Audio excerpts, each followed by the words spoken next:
Comscore नुसार आता isakal.com आहे देशातील नंबर 1 ची मराठी न्यूज वेबसाईट। प्रत्येक अपडेटसाठी isakal.com ला नक्की भेट द्या। नमस्कार, मी रुचिता ॲग्रोन मध्ये आपल्या सर्वांचं स्वागत। कडक उन्हामुळे जनावरांमध्ये उष्माघात, गर्भपात, ताप दिसून येतो।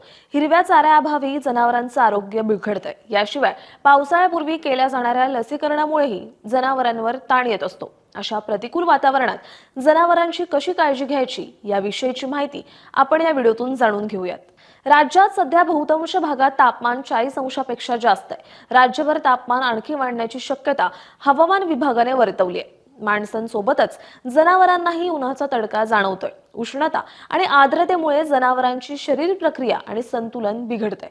अशा वेळी जनावरांची काळजी घेणं अत्यंत गरजेचं आहे। उपाय करताना पहिल्यांदा जनावरे दिवसा चरायला नेणं पूर्णपणे बंद करावं। त्यांना गोठ्यामध्येच चारा मिळेल असं नियोजन करावं।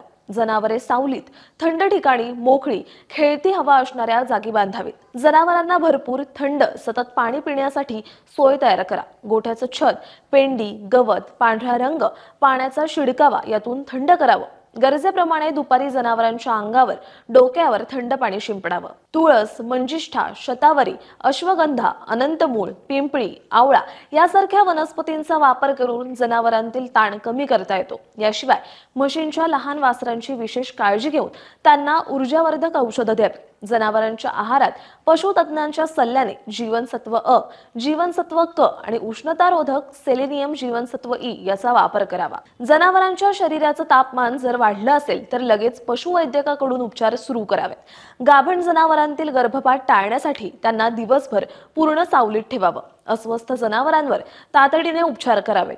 हिरव्या चाऱ्याची गरज पूर्ण करण्यासाठी त्यांना हायड्रोपोनिक्स पद्धतीने तयार केलेला चारा द्यावा। प्रथिनांचा पुरवठा होण्यासाठी त्यांच्या आहारात अझोला या पान वनस्पतीचा वापर करावा। सध्या बाजारात टरबूज मोठ्या प्रमाणावर आहेत। जनावरांच्या आहारात 20% प्रमाणात याच्या सालींचा वापर करावा। जनावरांच्या आहारात संत्री, मोसंबी, लिंबू, खरबूज, अननस यांचा चोथाही उपयोगात आणावा। जनावरांच्या नाकासमोर तळहात धरल्यास उष्ण श्वासाची गती लक्षात येऊ शकते। श्वासाच्या वेळी पोटाचा भाता सतत हलत असेल तर अशा जनावरांवर लगेच पशुवैद्यकाद्वारे उपचार करावेत।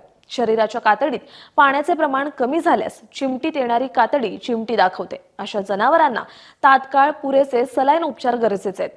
उष्णतेवेळी वावटळी निर्माण होऊ शकतात, तेव्हा जनावरांना इजा होऊ नये याची काळजी घ्यावी। डोळ्याची आतली त्वचा पांढरी किंवा रक्ताळलेली असल्यास रक्तवर्धक औषधीसह विषबाधा टाळणाऱ्या उपाययोजना कराव्यात। चाऱ्याची कमतरता असेल तर उरलेले अन्न, खराब शिळे झालेले अन्न जनावरांना अजिबात देऊ नका। पावसाळ्यापूर्वी जनावरांना घटसर्प आणि फऱ्या रोग प्रतिबंधक लसीकरण करून घ्यावे। अशा प्रकारे उष्णतेच्या लाटेत जनावरांची काळजी घेतल्यास नक्कीच जनावरांतील उष्णतेमुळे होणारे आजार टाळता येतात।